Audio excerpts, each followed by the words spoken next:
I wanted to take some time today and talk to you about how and why I became a mandala artist. My tryst with mandalas began over 17 to 18 years back in what I often think of as another lifetime. One where I was playing the role of a fashion designer. I trained in college as a fashion designer and worked in the industry for a fair bit of time. It was when I was teaching fashion illustration and design concepts at a college that I first discovered an interest in drawing these intricate geometric patterns that I didn't really have a name for. All I knew was that I found the entire process extremely engaging and addictive. I would head off down to the staff room in between classes, and at every chance I got to lay out my drawing sheets and start drawing these geometrical shapes. Randomly surfing through the net one day, I stumbled upon paintings by an artist that looked a lot like what I was doing. And I discovered that there was a name for this art. What I was doing was making mandalas.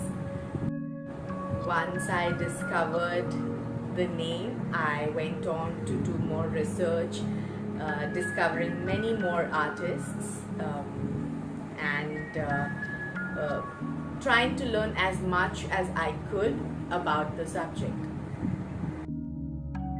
Peter de Jong was the very first mandala artist I discovered.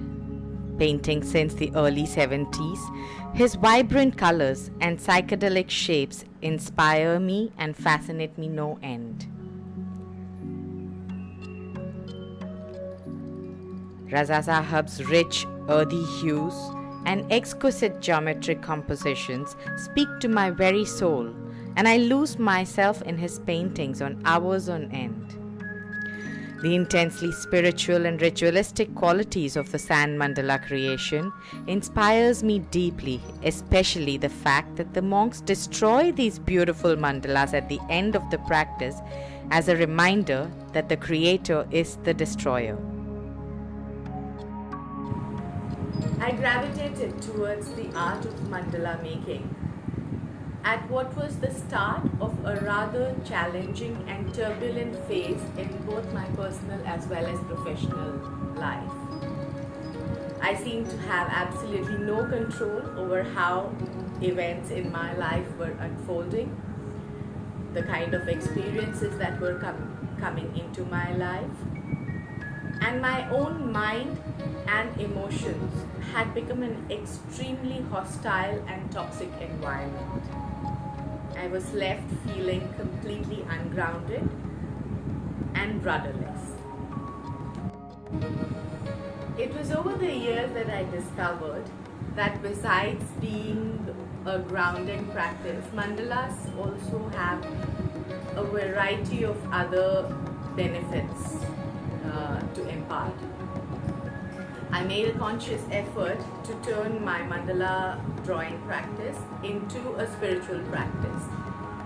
I would never trace my designs. If there were to be 100 petals drawn, I would repeat each one with a conscious intent, with complete presence and with love. Repetition of similar patterns has the effect of soothing the mind and giving you the space to channelize thoughts into new directions. Being a nature lover, most of my earlier mandala drawings were inspired by what is available in nature. You would find fishes, butterflies, birds, bugs, reptiles, animals, all of these incorporated in an extremely stylized manner in my early drawings. I was also very drawn towards cultural elements from various civilizations in our society.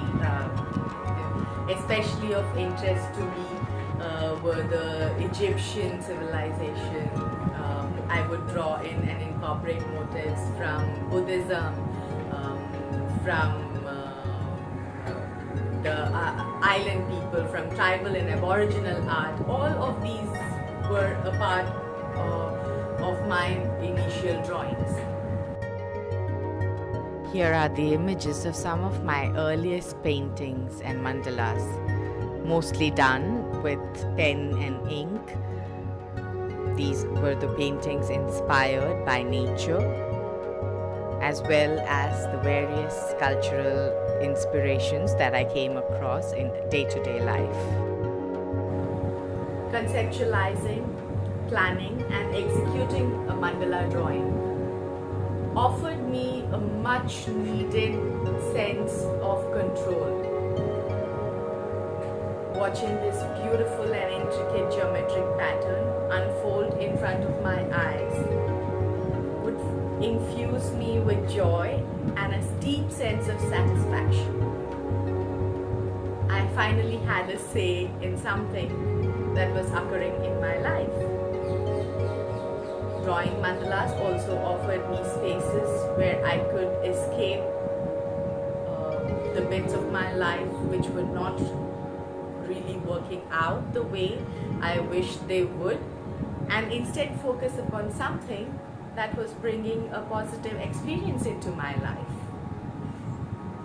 For the first 10 years of my mandala drawing career, I had absolutely no thought or intention of marketing, selling, or sharing my work. My drawings would go inside files, folders, and when I ran out of space, they would start going under my mattresses all over the house.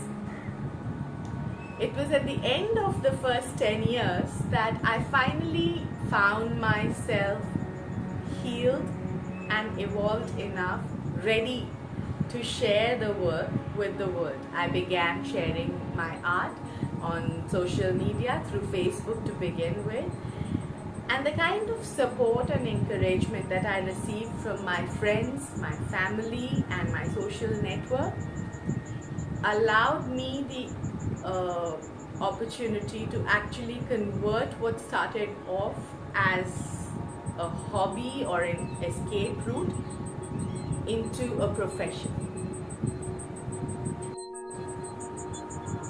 Mindfully introducing sacred mantras, affirmations, and intent can transform what is predominantly a creative exercise into an extremely therapeutic and healing and nurturing exercise. It's much like chanting on with a pair of beads. With each bead, you transcend hurdles or thoughts that pose as hurdles and open up new vistas of thought. Similarly, with mandala drawing, with each shape, with each repetition, when approached mindfully and with specific intent, one can open up new ways of thinking. Over the years, my mandala practice has evolved into a beautifully supportive spiritual practice. It also offers me a space for creative expression and a wonderful space for introspection. The creation of this geometrical pattern stimulates both the left as well as the right hemisphere of the brain. Laying down a geometrical grid and the calculation as well as the mechanical parts of the drawing process stimulate the more pragmatic and analytical left hemisphere of our brain, while drawing in the swirls, the beautification, the coloring and the flowing parts of the mandala stimulate the creative and sensitive as well as emotional right part of our brain, thus making it an extremely wholesome practice, one which facilitates harmony between the masculine as well as the feminine aspects of ourselves. Mandalas also represent the macroscopic as well as the microscopic level of existence, showing us the similarity and the connection between the two. When you contemplate upon a mandala drawing with this thought in mind, it allows you to find your place in this vast cosmos of ours, while also finding the thread that connects each of us. I love drawing, painting, coloring mandalas. I love to teach people how to work with mandalas. I live and breathe mandalas almost, and I see them in every single part of my life, be it nature, be it architecture, be it our own body. Everything has mandalas if you but know how to look at it, if you can just shift your vision in order to be able to perceive this. And this is something that I like to share and teach as well. Thank you for joining me on my mandala journey. I really enjoyed sharing this with you, and I hope you guys enjoyed listening to this story of mine. I also hope that it inspires you to start off on your own mandala evolution journey. I would be very happy to share any expertise or knowledge that I have gathered on the subject over the years. I'm happy to answer any questions or thoughts that and would love to hear your thoughts about this as well. I hope you have a lovely day. Namaste.